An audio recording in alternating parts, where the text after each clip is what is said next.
بسم اللہ الرحمن الرحیم۔ حضرت عمر رضی اللہ تعالیٰ عنہ کا نکاح۔ حضرت ابو جعفر رحمۃ اللہ علیہ فرماتے ہیں کہ حضرت عمر بن خطاب رضی اللہ تعالیٰ عنہ نے حضرت علی بن ابی طالب رضی اللہ تعالیٰ عنہ کو ان کی صاحبزادی حضرت ام کلثوم رضی اللہ تعالیٰ عنہ سے نکاح کا پیغام دیا تو حضرت علی نے کہا، میں نے یہ طے کر رکھا ہے کہ اپنی بیٹیوں کی شادی صرف جعفر رضی اللہ تعالیٰ عنہ کے بیٹوں سے ہی کروں گا۔ حضرت عمر نے فرمایا، اے علی، تم اس سے میری شادی کر دو، کیونکہ روئے زمین پر کوئی آدمی ایسا نہیں ہے جو آپ کی اس بیٹی کے ساتھ اچھی زندگی گزار کر وہ اعلیٰ فضیلت حاصل کرنا چاہتا ہو جو میں حاصل کرنا چاہتا ہوں۔ اور اس فضیلت کو حضرت عمر نے آگے جا کر بیان فرمایا۔ اس پر حضرت علی نے فرمایا، اچھا، میں نے اس بیٹی کا آپ سے نکاح کر دیا۔ مہاجرین میں سے حضرت علی، حضرت عثمان، حضرت زبیر، حضرت طلحہ اور حضرت عبد الرحمن بن عوف رضی اللہ عنہم حضرت عمر رضی اللہ تعالیٰ عنہ کے مشورے والے حضرات تھے، اور یہ حضرات ہر وقت مسجد نبوی میں قبر نبوی اور منبر شریف کے درمیان بیٹھے رہتے تھے۔ جب اطراف عالم سے کوئی بات حضرت عمر رضی اللہ تعالیٰ عنہ کے پاس آیا کرتی تو وہ آ کر ان کو بتایا کرتے اور اس کے بارے میں ان سے مشورہ کیا کرتے۔ چنانچہ حضرت عمر نے ان حضرات کو آ کر کہا، مجھے نکاح کی مبارکباد دو۔ ان حضرات نے حضرت عمر رضی اللہ تعالیٰ عنہ کو مبارکباد دی اور پوچھا، اے امیر المؤمنین، آپ نے کس سے نکاح کیا؟ حضرت عمر رضی اللہ تعالیٰ عنہ نے فرمایا، حضرت علی بن ابی طالب کی بیٹی سے۔ پھر انہیں سارا واقعہ تفصیل سے بتانے لگے اور فرمایا، حضور صلی اللہ علیہ وآلہ وسلم نے فرمایا کہ میرے تعلق اور رشتے کے علاوہ ہر تعلق اور رشتہ قیامت کے دن ٹوٹ جائے گا۔ حضور صلی اللہ علیہ وسلم کی صحبت تو مجھے حاصل ہی ہے، اب میں نے چاہا کہ اس نکاح کے ذریعے حضور صلی اللہ علیہ وآلہ وسلم سے میرے رشتے کا تعلق بھی قائم ہو جائے۔ حضرت عطا بن یسار رضی اللہ تعالیٰ عنہ فرماتے ہیں کہ حضرت عمر اور حضرت عثمان رضی اللہ تعالیٰ عنہما حضرت ابن عباس رضی اللہ تعالیٰ عنہما کو بلایا کرتے تھے اور بدر والوں کے ساتھ ان سے بھی مشورہ کیا کرتے تھے، اور حضرت ابن عباس رضی اللہ تعالیٰ عنہ حضرت عمر اور حضرت عثمان کے زمانے سے آخر دم تک فتویٰ کا کام انجام دیتے رہے۔ حضرت یعقوب بن زید رحمۃ اللہ علیہ کہتے ہیں کہ حضرت عمر رضی اللہ تعالیٰ عنہ کو جب بھی کوئی اہم مسئلہ پیش آتا تو وہ حضرت ابن عباس رضی اللہ تعالیٰ عنہما سے مشورہ لیتے اور فرماتے، اے غوطہ لگانے والے، یعنی ہر معاملے کی گہرائی تک پہنچنے والے، غوطہ لگاؤ اور اس اہم مسئلے میں اچھی طرح سوچ کر اپنی رائے پیش کرو۔ حضرت سعد بن ابی وقاص رضی اللہ تعالیٰ عنہ فرماتے ہیں کہ میں نے ایسا کوئی آدمی نہیں دیکھا جو حضرت ابن عباس رضی اللہ تعالیٰ عنہما سے زیادہ حاضر دماغ، زیادہ عقل مند، زیادہ علم والا اور زیادہ بردبار ہو۔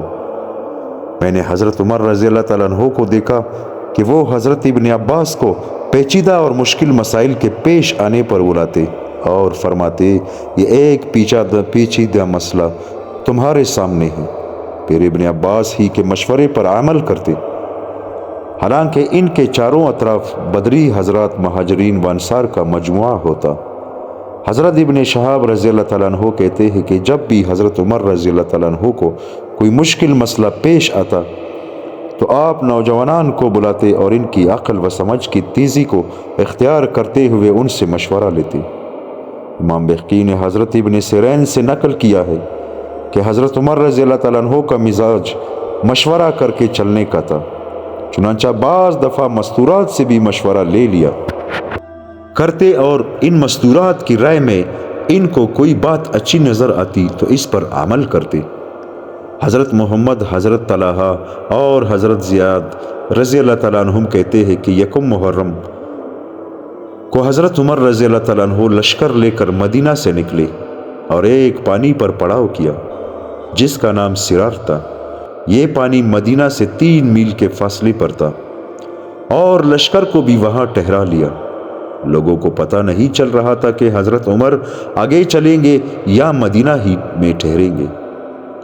اور لوگ جب کوئی بات حضرت عمر رضی اللہ تعالیٰ عنہ سے پوچھنا چاہتے تو حضرت عثمان یا حضرت عبد الرحمن بن عوف رضی اللہ عنہما کے واسطے سے پوچھتے، اور حضرت عمر کے زمانے میں ہی حضرت عثمان کا لقب ردیف پڑ گیا تھا، اور عربوں کی زبان میں ردیف اسے کہتے ہیں جو کسی آدمی کے بعد اس کا قائم مقام ہو اور موجودہ امیر کے بعد اس کے امیر بننے کی امید ہو۔ اور جب یہ دونوں حضرات لوگوں کی وہ بات حضرت عمر سے پوچھنے کی ہمت نہ پاتے تو پھر لوگ حضرت عباس رضی اللہ تعالیٰ عنہ کو واسطہ بناتے۔ چنانچہ حضرت عثمان نے حضرت عمر رضی اللہ تعالیٰ عنہ سے پوچھا، آپ کو کیا خبر پہنچی ہے اور آپ کا کیا ارادہ ہے؟ اس پر حضرت عمر رضی اللہ تعالیٰ عنہ نے اعلان کروایا، اے لوگو، نماز کے عنوان پر جمع ہو جاؤ۔ چنانچہ لوگ حضرت عمر کے پاس جمع ہو گئے۔ انہوں نے لوگوں کو سفر کی خبر دی، پھر دیکھنے لگے کہ اب لوگ کیا کہتے ہیں۔ تو اکثر لوگوں نے کہا، آپ بھی چلے اور ہمیں بھی اپنے ساتھ لے چلے۔ چنانچہ حضرت عمر نے لوگوں کی اس رائے سے اتفاق کیا اور ان کی رائے کو یوں ہی چھوڑ دینا مناسب نہ سمجھا، بلکہ یہ چاہا کہ ان کو اس رائے سے نرمی اور حکمت عملی کے ساتھ ہٹائیں گے۔ اگر ضرورت پیش آ گئی تو اور فرمایا، خود بھی تیار ہو جاؤ اور دوسروں کو بھی تیار کرو، میں بھی آپ لوگوں کے ساتھ جاؤں گا، لیکن اگر آپ لوگوں کی رائے سے زیادہ اچھی رائے کوئی اور آ گئی تو پھر نہیں جاؤں گا۔ پھر آپ نے آدمی بھیج کر اہل رائے حضرات کو بلایا۔ چنانچہ حضور صلی اللہ علیہ وآلہ وسلم کے چیدہ چیدہ صحابہ اور عرب کے چوٹی کے لوگ جمع ہو گئے۔ حضرت عمر نے ان سے فرمایا، میرا یہ خیال ہے کہ میں بھی اس لشکر کے ساتھ چلا جاؤں، آپ لوگ اس بارے میں اپنی رائے مجھے دیں۔ وہ حضرات سب جمع ہو گئے اور ان سب نے یہی رائے دی کہ حضرت عمر رضی اللہ تعالیٰ عنہ حضور اکرم صلی اللہ علیہ وآلہ وسلم کے صحابہ میں سے کسی آدمی کو اپنی جگہ بھیج دے اور خود حضرت عمر یہاں مدینہ ہی میں ٹھہرے رہے اور اس آدمی کی مدد کے لیے لشکر بھیجتے رہیں۔ پھر اگر حسب منشا فتح ہو گئی تو پھر حضرت عمر کی اور لوگوں کی مراد پوری ہو جائے گی، ورنہ حضرت عمر دوسرے آدمی کو بھیج دیں گے اور اس کے ساتھ دوسرا لشکر روانہ کریں گے۔ اس طرح کرنے سے دشمن کو غصہ آئے گا اور مسلمان غلطی سے بچ جائیں گے، اور پھر اللہ تعالیٰ کا وعدہ پورا ہوگا اور اللہ کی مدد آئے گی۔ پھر حضرت عمر نے اعلان کروایا۔ چنانچہ حضرت عمر کے پاس مسلمان جمع ہو گئے۔ حضرت عمر نے مدینہ میں اپنی جگہ حضرت علی رضی اللہ تعالیٰ عنہ کو خلیفہ مقرر کیا تھا۔ انہیں بلانے کے لیے حضرت عمر نے آدمی بھیجا، وہ بھی آ گئے۔ حضرت طلحہ رضی اللہ تعالیٰ عنہ کو مقدمۃ الجیش پر مقرر فرما کر آگے بھیجا ہوا تھا، انہیں بھی آدمی بھیج کر بلایا، وہ بھی آ گئے۔ اس لشکر کے میمنہ اور میسرہ پر حضرت زبیر اور حضرت عبد الرحمن رضی اللہ تعالیٰ عنہما کو مقرر کیا ہوا تھا۔ حضرت عمر نے لوگوں میں کھڑے ہو کر یہ بیان کیا، بے شک اللہ عز و جل نے مسلمانوں کو اسلام پر جمع فرما دیا اور ان کے دلوں میں ایک دوسرے کی محبت پیدا کر دی، اور اسلام کی وجہ سے ان کو آپس میں بائی بائی بنا دیا، اور مسلمان آپس میں ایک جسم کی طرح ہے۔ ایک عضو کو جو تکلیف پہنچتی ہے وہ باقی تمام اعضاء کو بھی پہنچتی ہے، اس لیے مسلمانوں کو ایک جسم کے اعضاء کی طرح ہونا چاہیے کہ ایک مسلمان کی تکلیف سے سب کو تکلیف ہو، اور مسلمانوں کا ہر کام حضرت اہل شورا کے مشورے سے طے ہونا چاہیے۔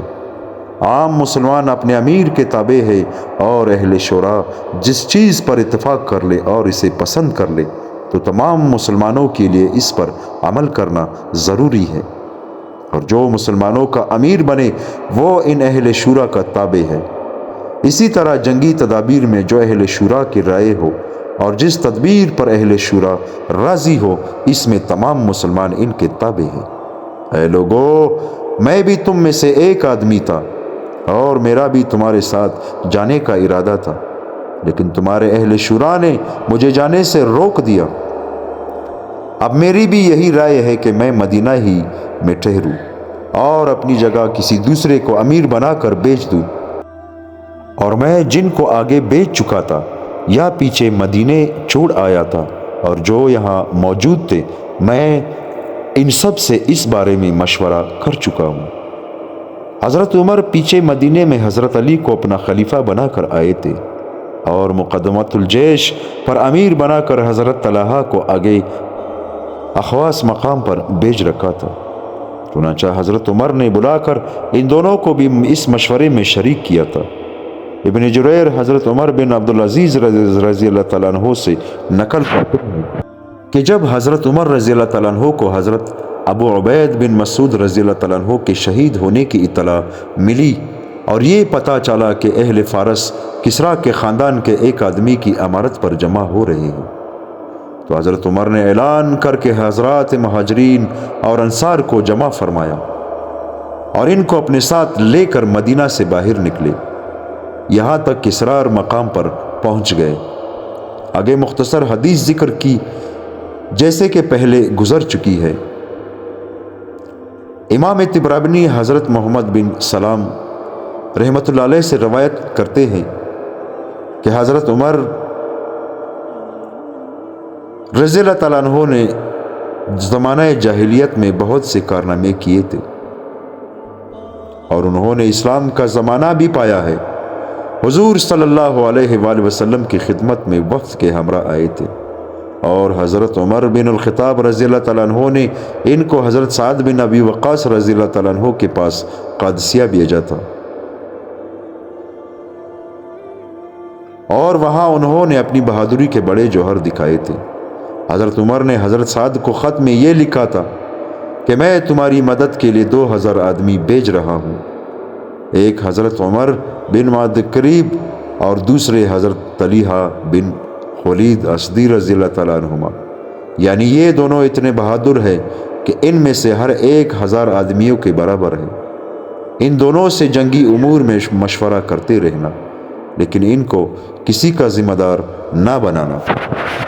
دوستو، اللہ تعالیٰ ہم سب کو عمل کرنے کی توفیق عطا فرمائے۔ حیات صحابہ کا یہ واقعہ کہ حضرت عمر رضی اللہ تعالیٰ عنہ ہر معاملے میں صحابہ کرام سے مشورہ کیا کرتے تھے،